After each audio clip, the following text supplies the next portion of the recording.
नमस्कार दोस्तों, स्वागत है आप सभी का एक बार फिर ITI एक्सपर्ट में। आज का वीडियो उन सभी ITI पास आउट कैंडिडेट्स के लिए खास है जो कि बॉर्डर सिक्योरिटी फोर्स ज्वाइन करना चाहते हैं। उन सभी के लिए परमानेंट वैकेंसी निकल के सामने आ चुकी हैं।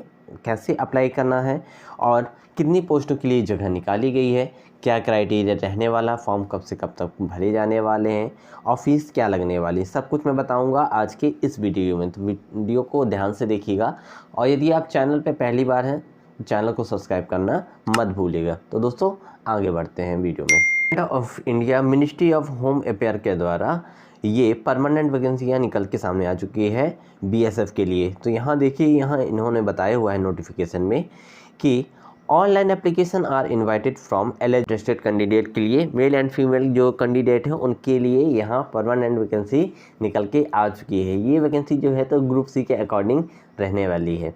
और यदि हम बात करें नेम ऑफ पोस्ट की तो देखिए, सबसे पहले ASI DM ग्रेड 3 की पोस्ट है। इसमें यदि हम वैकेंसी की बात करते हैं तो OBC कैटेगरी की एक वैकेंसी निकाली गई है। यहाँ पे मैट्रिक जो आपकी है तो 29,200 से 92,300 के बीच में रहने वाला है। इसके बाद जो है तो SC पंप ऑपरेटर की वैकेंसी, यहाँ भी यदि पोस्ट की बात करते हैं तो एक पोस्ट के लिए वैकेंसी निकाली गई है। सैलरी जो है तो 25,500 से 81,100 के बीच में रहने वाली है। अगली जो अपनी पोस्ट है तो वो है कांस्टेबल जनरेटर ऑपरेटर की है। यहाँ देखिए टोटल 10 पोस्टों के लिए वैकेंसी निकाली गई है। और अगली पोस्ट है कांस्टेबल जनरेटर मैकेनिक की, तो यहाँ 19 पोस्टों पे वैकेंसी निकाली गई है। ठीक है। और लास्ट जो पोस्ट है कांस्टेबल लाइनमैन की, तो यहाँ 9 पोस्टों के लिए वैकेंसी निकाली गई है। इन तीनों पोस्टों में जो पे लेवल है तो 3 रखा गया है और साथ में यहाँ आपको सैलरी 21,769,100 के बीच में रहने वाली। तो काफ़ी अच्छी सैलरी पैकेज है यहाँ, तो आप ज़रूर यहाँ अप्लाई करिए। यदि अधिक जानकारी आपको चाहिए इसके बारे में तो आप दी गई वेबसाइट के माध्यम से ये डिटेल और देख सकते हैं। ठीक है। यहाँ नेशनलिटी की यदि बात की जाए तो यहाँ सिर्फ इंडियन सिटीजन को ही यहाँ मौका दिया गया है फॉर्म भरने के लिए। ठीक है। फिर इसके बाद यहाँ देखिए एलिजिबिलिटी कंडीशन के लिए, एलिजिबिलिटी कंडीशन में यहाँ बताया गया है कि एज लिमिट क्राइटेरिया रहने वाला है। तो सभी पोस्टों के लिए यहाँ 18 से 25 साल के बीच की एज रहने चाहिए आपकी। ठीक है। फिर इसके बाद यदि हम रिलैक्सेशन की बात करते हैं तो स्टैंडर्ड रूल इंडियन गवर्नमेंट के अकॉर्डिंग जो चल रहा है, SC ST 5 साल, OBC 3 साल। ठीक है।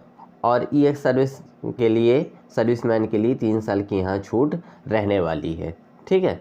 फिर दोस्तों इस तरह से सारा क्राइटेरिया इन्होंने अपने इस नोटिफिकेशन में बताया हुआ है। फिर एजुकेशन क्वालिफ़िकेशन की यदि हम बात करते हैं, जो अपनी पहली पोस्ट थी ASI ड्राफ्ट्समैन ग्रेड 3 की, तो यहाँ मिनिमम क्वालिफ़िकेशन मैट्रिकुलेशन पास मांगा गया है और साथ में आपका डिप्लोमा कोर्स इन ड्राफ्ट्समैनशिप से कंप्लीट होना चाहिए। डिप्लोमा इन सिविल इंजीनियरिंग आप यहाँ यदि कर लिए हैं तो अप्लाई कर सकते हैं। यहाँ SC पंप ऑपरेटर की जो सेकंड पोस्ट थी, यहाँ मैट्रिकुलेशन साथ में आपका ITI कंप्लीट मांगा गया है। पंप ऑपरेटर से आपकी ITI व 3 साल का एक्सपीरियंस होना चाहिए। कांस्टेबल जनरल ऑपरेटर की जो पोस्ट है इसके लिए मैट्रिकुलेशन आपका होना चाहिए और साथ में आपकी यहाँ ITI भी कंप्लीट होनी चाहिए। ठीक है।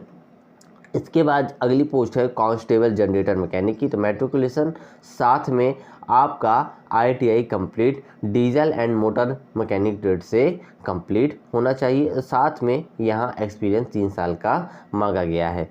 लास्ट जो पोस्ट थी कांस्टेबल लाइनमैन की, यहाँ electrical wireman and lineman trade से आपका 3 साल का डिप्लोमा होना चाहिए और साथ में ITI यदि आपने किया हुआ है तो आप यहाँ फॉर्म भर पाएंगे। फिजिकल स्टैंडर्ड के लिए दोस्तों यहाँ बताया गया है कि हाइट आपकी 167 सेंटीमीटर और यहाँ चेस्ट 80 एंड 85 होना चाहिए। ठीक है।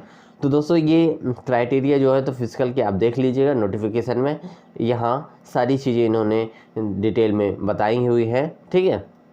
यदि आप इसके लिए एप्लीकेबल हैं तो ही आप यहाँ फॉर्म अप्लाई करिएगा। यदि हम बात करते हैं process of certification and format certificate की, तो यहाँ candidate who wish to consider against vacancy reserve और seek age relaxation must be submit request certificate issue. ठीक है। तो यहाँ देखिए ये जो है सिलेक्शन प्रोसीजर की बात बताई गई है नोटिफिकेशन में।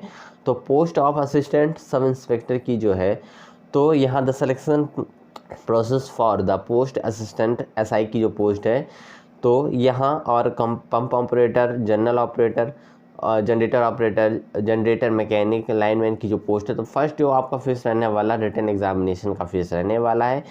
इसके बाद दोस्तों आपका सेकेंड फेस कंडक्ट कराया जाएगा। ठीक, फर्स्ट जो आपका फेस रहेगा तो इसमें देखिए आपके 3 पेपर इंक्लूड रहने वाले हैं, जनरल इंग्लिश, जनरल अवेयरनेस और टेक्निकल सब्जेक्ट। टोटल 100 क्वेश्चन होंगे, 100 नंबर का पेपर होगा 2 घंटे का। ठीक, और जो सेकंड फेज है आपका written examination for the post of head constable, इसके लिए इस तरह का क्राइटेरिया रहने वाला, एग्ज़ाम का 100 क्वेश्चन पूछे जाएंगे और साथ में 100 नंबर का ये पेपर 2 घंटे का आपका होने वाला है। ठीक है, क्वालिफाइंग मार्क्स की यदि हम बात करते हैं रिटन एग्जामिनेशन में, तो यहाँ UR EWS and OBC category के लिए 45% एंड SC ST वालों के लिए 40% रखा जाएगा। ठीक, second phase examination successful candidate one phase examination written examination appear before the second selection board of second phase examination document phase standard physical efficiency आपका test conduct कराया जाएगा। तो देखिए 2 तरह के फेस यहाँ आपको फेस करने होंगे। सेकेंड फेस जैसे ही आप क्लियर कर लेते हैं, फिर डॉक्यूमेंटेशन आपका होगा। तो डॉक्यूमेंटेशन में आपको ओरिजिनल आपको सर्टिफिकेट यहाँ सबमिट कराने होंगे। ठीक है, फिर इसके बाद फिजिकल स्टैंडर्ड टेस्ट, जिसे PST के नाम से भी जाना जाता है, वो कंडक्ट कराया जाएगा। तो ये सारी चीज़ें आप देख लीजिएगा। मैं इसका नोटिफिकेशन अपने वीडियो के डिस्क्रिप्शन बॉक्स में डाल दूंगा, तो आप वहां से डाउनलोड करके ये चीज़ें जान लीजिएगा। ठीक है, फिर इसके बाद देखिए ड्रॉल ऑफ फाइनल मेरिट लिस्ट तैयार की जाएगी। तो आपको ये देख लेना है कि आपका मेरिट लिस्ट में नाम आता है तो आप आगे के फेस के लिए अटैम्प्ट कर सकते हैं। हाउ टू अप्लाई की यदि हम बात करते हैं, तो the application will be candidate must be submitted through the online mode के माध्यम से आपको फॉर्म भरना होगा।